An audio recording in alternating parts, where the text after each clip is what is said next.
모터스포츠에서 결승선을 1등으로 통과하는 차량은 단 한 대뿐이지만 승리는 항상 팀 전체의 전력 투구로 일궈내는 것입니다. 하나는 모두를 위해, 또 모두는 하나를 위해 노력해야 한다는 것이 뉴 카이엔 E 하이브리드에 담겨있는 신념입니다. 스포츠카 세계의 팀 정신과 고성능 하이브리드 기술이 일상에서 공존합니다. 진짜 지랄하고 자빠.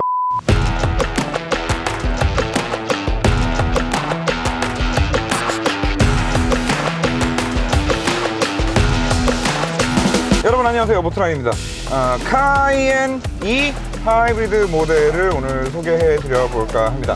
바야흐로 하이브리드 차량의 시대예요. 그리고 지금까지 내연기관 엔진이 그래 왔듯이 뭐 디젤, 가솔린, LPG, 뭐 여러 가지 뭐 터보다, NA다 뭐가 많았었잖아요. 하이브리드도 마찬가지예요. 이제 뭐 마일드 하이브리드다, 아니면 뭐 플러그인 하이브리드다, 아니면 그냥 풀 하이브리드다, 뭐 여러 가지 하이브리드 차들 이제 종류가 점점 많아지고 있는데, 지금 이 녀석은 PHEV 플러그인 하이브리드 차량이고, 그리고 지금 현재 시점에서 본다면 이 폴쉐라는 브랜드는 일반 그냥 풀 하이브리드는 만들지 않고 플러그인 하이브리드만 만들어서 지금 판매를 하고 있어요. 그리고 지금 이 녀석 같은 경우에는 이제 폴쉐 SUV, 정말 많은 분들의 사랑을 받는 그 카이엔이라는 모델에다가 하이브리드 파워트레인을 접목시켜서 나온 모델인데, 그렇다면 당연하게도 와, 포르쉐가 만든 하이브리드의 느낌은 어떨까? 네, 이게 가장 궁금해하실 거라는 생각이 들었습니다. 그래서 처음부터 좀 바로 느끼는 대로 바로 좀 말씀을 드려보도록 하겠습니다. 자, 일단 처음 출발할 때 모터의 힘만으로 가속시켜주는, 모터의 힘만으로 부드럽게 앞으로 쓱 밀어주는 그 느낌, 그리고 모터의 힘만으로 출발을 해서 계속해서 가속을 시켰을 때 순수 오로지 전기, 오로지 모터만 가지고 시작부터 한 100km까지 차량의 속도를 올리는데, 이 구간에 있어서 사실 아무런 별 다를 게 없어요. 아무런 별 다를 게 없다. 그렇게 별 다를 게 없다라는 느낌은, 다시 말해서 X5-452나 뭐 GLE-350이나 같은 옵션 대비로 생각을 했을 때 얘보다 지금 한참 더 저렴한 동급 차종들에 비해서 뭐 별 특별한 게 전혀 느껴지지 않는다는 말씀을 드리는 겁니다. 물론 이 전기 모드에서 이 폴쉐만의 아이덴티티가 보이는 한 가지 재미있는 포인트가 있기는 합니다. 바로 이 악셀레이터인데, 제가 지금 아주 살짝 발목을 까딱까딱 하고 있고, 그에 따라서 또 이제 전기 모터의 출력이 들어갔다 빠졌다 하는 거를 지금 확인하실 수 있을 텐데, 여기서 한 가지 정말 특별한 포인트는 이 카이엔 같은 경우에는 다른 PHEV 차량들과는 다르게 지금 이 파워 모드, 전기 모드에서도 악셀레이터를 2스텝으로 끊어밟게 만들어 놨어요. 자, 악셀레이터의 궤도량이 여기서부터 여기까지라고 하면은 딱 이 중간 지점 있죠, 한 반 정도 밟혔을 때 막히는 느낌이 나요. 그 막히는 느낌이 바로 지금 이 전기 모터만 가지고 출력을 끝까지 다 쓰는, 딱 여기까지. 여기서 이 파워 모드, 이 전기 모드에서라도 여기서 악셀을 조금이라도 더 밟아서 까딱 딸깍 조금이라도 더 누르면 전기 모드더라도 바로 RPM이 쭉 상승하면서 그대로 엔진이 붙어서 이제 더 강한 출력을 만들어 준다는 거. 하지만 그러다가 또 이제 하이브리드 모드로 딱 들어가게 되면은, 분명히 방금 전까지는 악셀레이터가 중간에 반까지만 딱 가고 막히는 느낌이 나다가 한 번 더 눌렀어야 되는데, 그 느낌이 싹 없어지면서 하이브리드 모드에서는 그냥 또 이 악셀 전개량을 끝까지 부드럽게 다 쓸 수 있게 만들어주는, 이런 진짜 포르쉐만의 디테일? 사실 뭐 어떤 의도인지는 알겠어요. 야, 우리는 아무리 PHEV다 하더라도, 그리고 아무리 전기 모드로 다닌다 하더라도 엔진을 순간 깨워서 달리고 싶을 때는 달릴 수 있게 만들어주는 브랜드야. 그런 차야 우리는. 이거를 보여주고 싶었다라는 거는 너무나 잘 알겠어요. 그 취지는 알겠지만, 이건 반대로 말하면, 혹은 뭐 거꾸로 생각해 봤을 때, 그래도 포르쉐라는 이름을 가지고 있는데 전기 모터 모드에서 전기로 이따위 출력밖에 못 만들어주기 때문에 어쩔 수 없이 전기 모드임에도 불구하고 엔진이 개입할 수 있도록 그냥 한 가지 방법을 더 추가적으로 제공을 해주는, 그 정도 차원으로밖에 저는 느껴지지 않아요. 그리고 솔직히 말하면은 X5-452나 GLE-350E보다도 처음에 전기 모터만 가지고 딱 출발을 시키는 그 힘이 더 약한 느낌이다. 더 약한 느낌이에요. 전기 모터만 가지고 움직일 때 한 70km에서 100km까지의 가속감도 한번 보여드릴게요.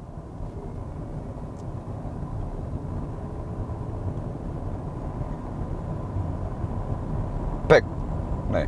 자, 그런데 단지 이것만 가지고 이 차를 깔 수는 없을 것 같습니다. 왜냐면 뭐 아무리 포르쉐라 하더라도 어차피 얘도 지금 그 BMW PHEV에 들어가는 그 비슷한 시스템을 쓴단 말이에요. 실제로 미션 같은 경우도 지금 ZF 8단이 들어가 있는데, BMW 같은 경우에도 보면은 PHEV 차량들이 ZF에서 8단 미션만 공급하는 게 아니라 8단 미션이랑 앞에 모터팩까지 한꺼번에 한 하우징으로 딱 만들어져 있는 완제품을 납품해 준단 말이죠. 그래서 얘 같은 경우도 지금 뭐 공식적으로 ZF나 포르쉐에서 말한 건 아니지만 ZF 8단을 쓰는 거는 팩트이기 때문에, 아무리 뭐 자기들이 야 우리는 뭐 모터를 뭐 포르쉐 E 파워 어쩌고 뭐 포르쉐 918 스파이더의 뭐 기술을 어떻게 여기 갈아 넣어가지고 뭘 어떻게 만들었다 뭐 이렇게 말은 하고 있지만, 어차피 미션이 ZF 8단인데 여기 이게 하이브리드 파워트레인이 결국엔 뭐가 들어갔겠냐고요. ZF께 들어갔을 거라고. 결국엔 BMW랑 똑같은 게 들어갔을 거예요. 미세한 스펙은 다를지 몰라도. 그래, 그렇기 때문에 뭐 출력이야 그냥 고만 할 수 있다고 쳐요. 그런데 어쩔 수 없이 지금 이 차를 보시는 분들은 기대감을 가지고 계실 거란 말이죠. 왜냐면 스펙상으로는 가장 뛰어나거든. 제로백도 가장 뛰어나고, 그리고 이 모터가 가지고 있는 출력, 모터 출력도 이 녀석이 가장 뛰어나요. 그런데 실제로 느껴지는 거는 전혀 그렇지 않다. 그리고 최종적으로는 이제 어떤 문제가 발생을 하냐, 그 경쟁 차종들과 비교했을 때 출력에 있어서의 유의미한 차이를 느끼지 못하겠는데, 배터리로만 움직일 수 있는 주행 가는 거리는 큰 차이가 난다, 체감상. 지금도 제가 어젯밤에 꽂아놓고 이제 풀 충전을 하고 아침에 타고 나와서 진짜 얼마 타지도 않았는데 벌써 지금 반 이상이 날아갔고, 며칠 동안 계속 타고 다녀본 결과, 이거 시내 주행에서 전기 모드만 가지고 편하게 타고 다니실 때 실주행거리를 한 25km를 넘기시기가 힘드실 것 같아요. 그래서 이 전기 모드로만 다닐 수 있는 주행 가는 거리가 경쟁 모델들에 비해서 좀 많이 짧다라는 거는 또 하나의 또 치명적인 단점이 되지 않을까. 그러면 그렇다라고 해서 얘가 혹시 야 포르쉐는 또 이게 달려야 된다고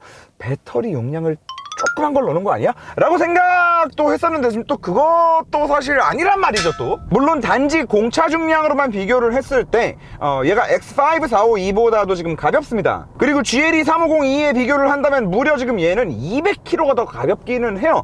하지만 원래 일반 노멀 카이엔과 비교를 했을 때 한 400kg가 이미 늘어났다는 거. 그리고 실제로 배터리 용량을 본다 하더라도 경쟁 모델들과 큰 차이가 안 나고요. 이거는 그래서 생각을 하기에 이건 어딘가에서의 이제 출력의 로스가 있거나, 전기 모터 출력의 로스가 있거나, 이거는 효율이 떨어진다라는 거 말고는 설명이 안 되는 것 같아요. 딱히 스펙상으로 봤을 때 경쟁 모델들에 비해서 뒤처져야 될 이유가 보이지 않아. 그런데 실제로 타봤을 때 유의미한 장점이 느껴지지 않으면서 주행 가는 거리는 오히려 또 크게 또 줄어드는데, 그런 모습을 보여주고 있기 때문에 어딘가에서 이거는 좀 로스가 생기고 있는 거 아닌가, 효율이 떨어지는 게 아닌가라는 의심을 좀 해보는 거고. 그럼 뭐 전기 모드는 그냥 갖다 버리고 그냥 하이브리드 모드로 엔진과 같이 붙여서 출력을 좀 풍부하게 쓰고 다니는 그런 면에 있어서는 또 어떠냐라고 했을 때, 물론 초반에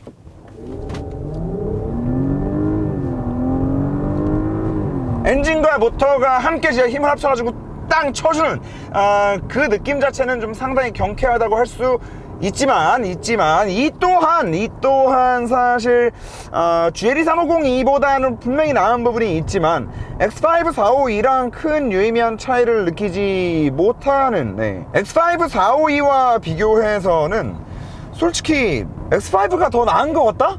더 경쾌했던 것 같다라는 느낌이 들어요. 그리고 그렇다라고 해서 지금 뭐 이렇게 풋발에서 뭔가 좀 더 크게 다른 게 있냐라고 하면은 그 또한 아니에요. 그리고 뭐 사실 고속 영역에서의 가속감이 좀 떨어진다라는 거는 사실 뭐 타보지 않더라도 예견되어 있었던 부분이기도 하고요. 지금도 잘 보시면 얘가 9rpm 고속에서는 거의 모터를 사용하지 않아요. 가면 갈수록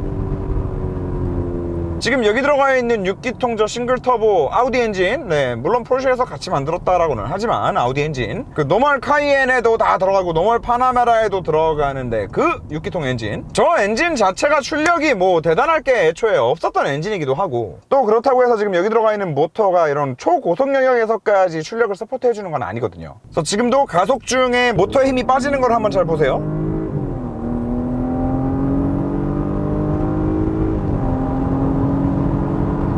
고속 영역으로 넘어가고 나면은 이제 모터는 전혀 개입을 하지 않습니다. 그리고 최종적으로는 지금 여기에 들어가 있는 배터리가 벤츠처럼 네, 그냥 트렁크 위에 차 위에다가 어부바를 해서 등에 업고 있는 스타일의 배터리 형태를 취하고 있다 보니까 PHEV 차량들 리뷰하면 항상 말씀을 드리지만 이제 BMW 같은 경우에는 그 가장 무거운 배터리 팩, 그냥 단지 무게가 증가되는 게 아니라 가장 무거운 부품인 그 배터리 팩을 아래 연료 탱크 다 드러내고 바닥에 깔아준단 말이에요. 바닥에 깔고 그 자리에 있던 연료 탱크는 위로 보내고.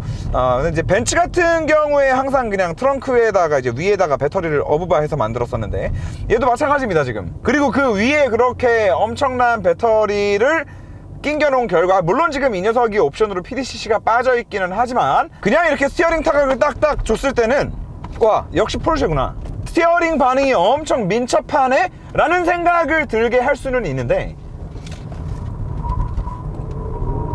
아주 조금만 이렇게 코너를 깊게 차를 던져 넣으면은 그냥 여지없이 위에가 무거워서 얘가 정신을 못 차리는 게 이제 온몸으로 막 느껴지죠. 그리고 GLE 때에도 말씀드렸던 뒤뚱거리는, 이 뒤뚱거리는 건 어디서 나오냐면 저속에서 많이 나와요. 저속에서. 물론 그렇다고 해서 얘가 그 뒤뚱거리는 느낌이 GLE 350E만큼 막 그렇게 뒤뚱거리는 건 아닌데,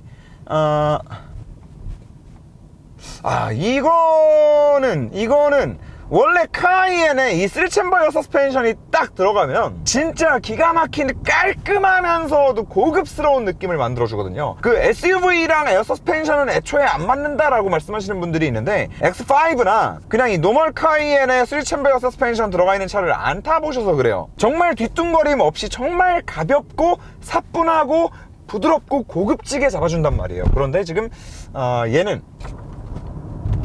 코너도 코너지만 아주 저속에서도 이런 한쪽만 요철을 만났을 때 있죠. 네, 그때 차가 좌우로 뒤뚱뒤뚱거리는 느낌이 뒷좌석에 타 있는 사람들한테는 꽤나 좀 많이 멀미를 유발시킬 수도 있겠다라는 생각이 들 정도로. 그리고 또 지금 여기 들어가 있는 이 서스펜션이 절대로 요런 방지턱 넘을 때 저 뒤에가 펴지면서 탕 하는 소리를 낸 적이, 이렇게 한계점이 낮다라는 생각이 든 적이 정말 단 한 번도 없었던 서스펜션인데, 지금 얘 같은 경우에는 방지턱 넘을 때도 앞은 그나마 괜찮아요. 근데 뒤에 특히나 이제 차가 올라갔다가 떨어질 때 서스펜션이 좀 많이 한계점을 벗어나는 것 같은 느낌이 좀 많이 듭니다. 한마디로 불쾌한 느낌이 난다.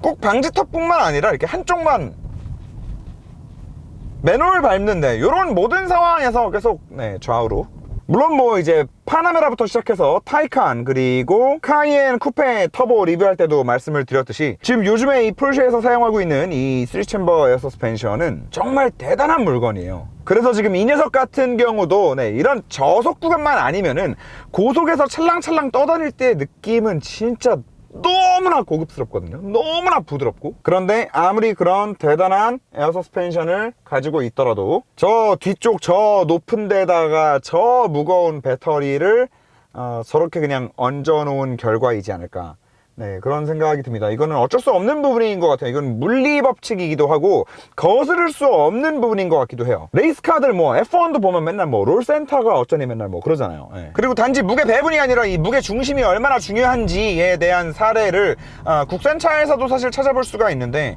현대차 여러분 기억해 보시면은 저는 현대차가 그 소나타 이전과 이후로 갈린다라고 생각을 하거든요.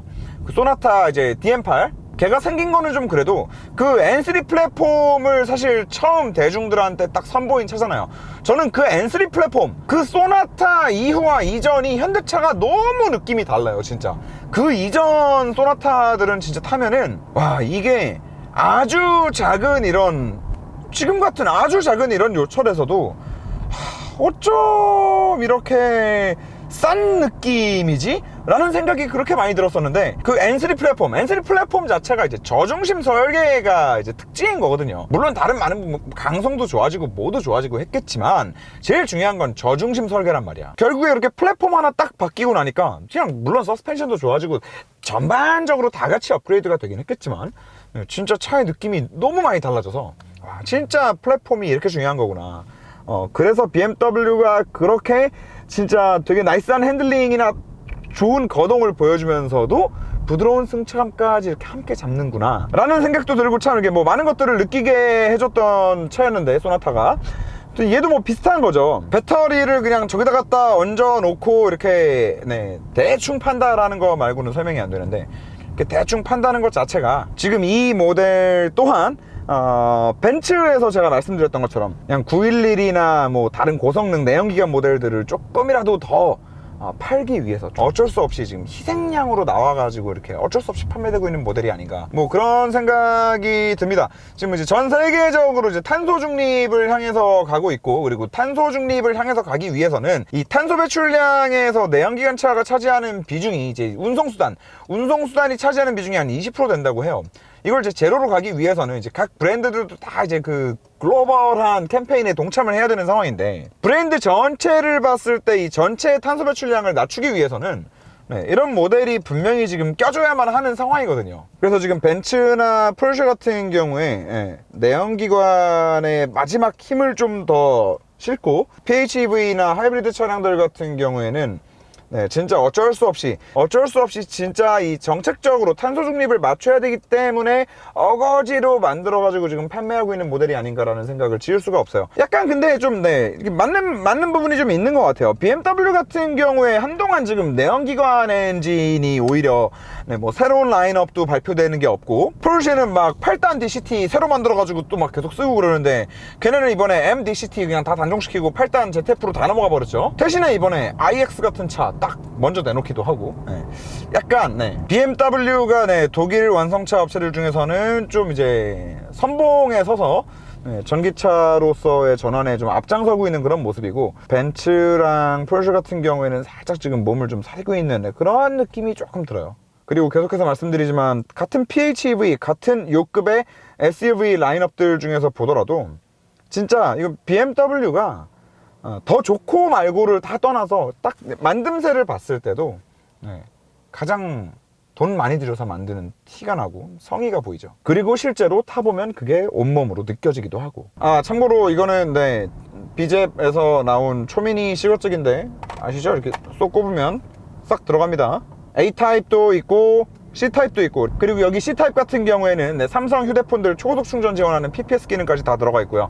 이거를 공짜로 드립니다. 어떤 분들께 공짜로 드리냐면, 우리 버바팀 케블라 케이블 있죠. 종류별로 많아요. 뭐 C2 라이트닝도 있고, A2C도 있고, A2 라이트닝도 있고, 뭐 길이도 다양하고요. 아래 지금 링크 있는데 원하시는 케이블에 맞춰서 구매하시면은 요 초미니 실거잭은 공짜로 보내드린다. 프로모션입니다. 그렇다고 케이블 가격이 지금 비싼 게 아니라, 케이블 가격도 인터넷 최저가다. 그러니까 요거 뭐 기회 놓치지 마시고 하나씩 구매하시고. 참고로 버바팀 같은 경우에 이제 BMW 동호회에서 또 벤츠 동호회에서 유명하죠. 포르쉐는 잘 모르겠는데 안드로이드 오토나 애플 카플레이 사용하다가 자꾸 끊어지시는 분들 있잖아요. 그런 분들 그 버바팀의 케블라 케이블 사용하시면은 증상이 잡힌다라는 얘기가 정말 상당히 많습니다. 심지어는 요즘에 어디 가니까 서비스 센터에서도 버바팀을 추천해줬다라고 얘기하실 정도로.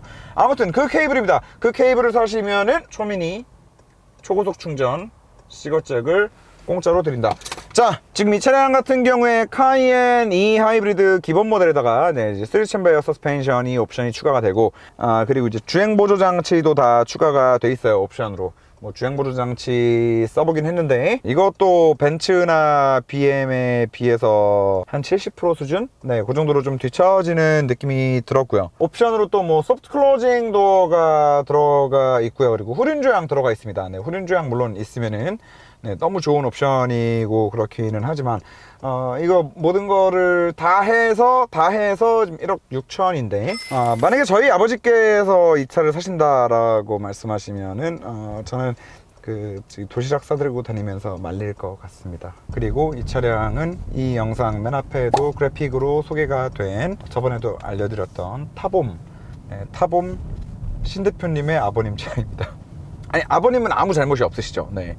타봄의 신 대표님께서 추천을 하신 차량이고, 옵션 구성도 신 대표님께서 하셨기 때문에, 저번에도 저희가 이제 카니발이랑 스타리아 비교 영상을 통해서 한번 좀 안내를 드렸던, 광고를 드렸던 플랫폼이죠.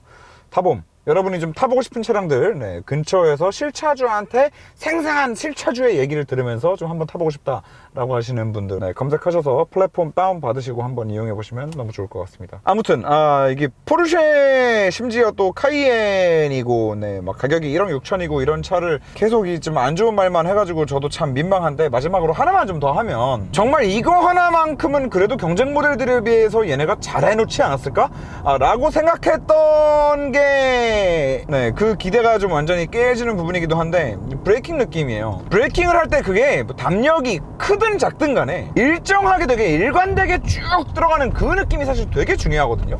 그런데 지금 얘 같은 경우에 이제 고속에서 한 100km에서 쭉 브레이크를 좀 깊게 밟아가지고 쭉 세운다 라고 했을 때는 그나마 좀 담력이 일정하게 들어가는 느낌인데, 이게 저속에서 컨트롤 할 때 있죠, 저속 브레이킹. 그 저속에서 우리나라 가다서다 계속 반복하잖아요. 조금 가는 것 같았는데 또 다시 서야 되고, 이럴 때 처음에 브레이킹이 딱 들어갈 때 그 느낌이 살짝 스프링 밟는 그런 느낌이 좀 남아있어가지고, 일단 처음에 브레이크에 발을 딱 댔을 때 담력을 얼마나 줘야 될까를 판단하는 것도 솔직히 좀 쉽지 않고, 끝에 가서 완전히 멈출 때도 살짝은, 네, 끝까지 좀 부드럽게 싹 하면서 멈추는 게 아니라 살짝 좀 마지막에 확 걸리는 것 같은, 네, 그런 느낌이 또 좀 있고, 조금, 네, 조금씩 계속 좀 아쉬운 부분들이 남는 차예요. 그런데 이제 결과적으로 이제 가격이 1억 6천이니까 네, 만약에 나는 카이엔을 꼭 사야겠다, 나는 저 포르쉐 마크와 카이엔이라는 차가 좋아, 이 차 디자인이 좋고, 인정합니다. 네, 좋습니다. 하지만 하이브리드는 피하자. S가 됐든 뭐 GTS가 됐든 뭐가 됐든 그걸로 가자. 다만 이 3챔버 에어 서스펜션과 이제 PDCC까지는 꼭 넣으시고, 그래야만 진짜 카이엔을 타는 그 맛을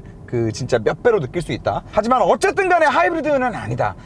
그러면 꼭 이 급에서 나는 PHEV를 타야 된다라고 하면 사실 답은 X5 452 말고는 없다. 지금 현재 상황에서는 없어요. 대안이 없어. 진짜. 네, 혹시라도 이 영상으로 저를 처음 보시는 분들 오해하시면 안 됩니다. 저는 카이엔 터보 이제 미친듯이 빨아줬던 사람이고, 그리고 GLE 같은 경우에는 또 GLE 450을 또 미친듯이 빨아줬던 사람이에요. 네, 그러니까 오해하시면 안 됩니다. 네, 무턱대고 까는 게 아니에요. 자, 오늘 뭐 여기까지 말씀드려 볼 수 있지 않을까 라는 생각이 듭니다.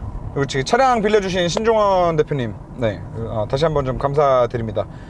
편하게 막 가도 된다 그래가지고 편하게 있는 그대로 한번 해봤습니다. 다음 미팅 때 뵐 수 있기를 바라면서, 네, 시청자 여러분 다음 주에 또 만나 뵙길 바라면서, 네, 오늘 여기까지 하는 것으로 하겠습니다. 네, 감사합니다.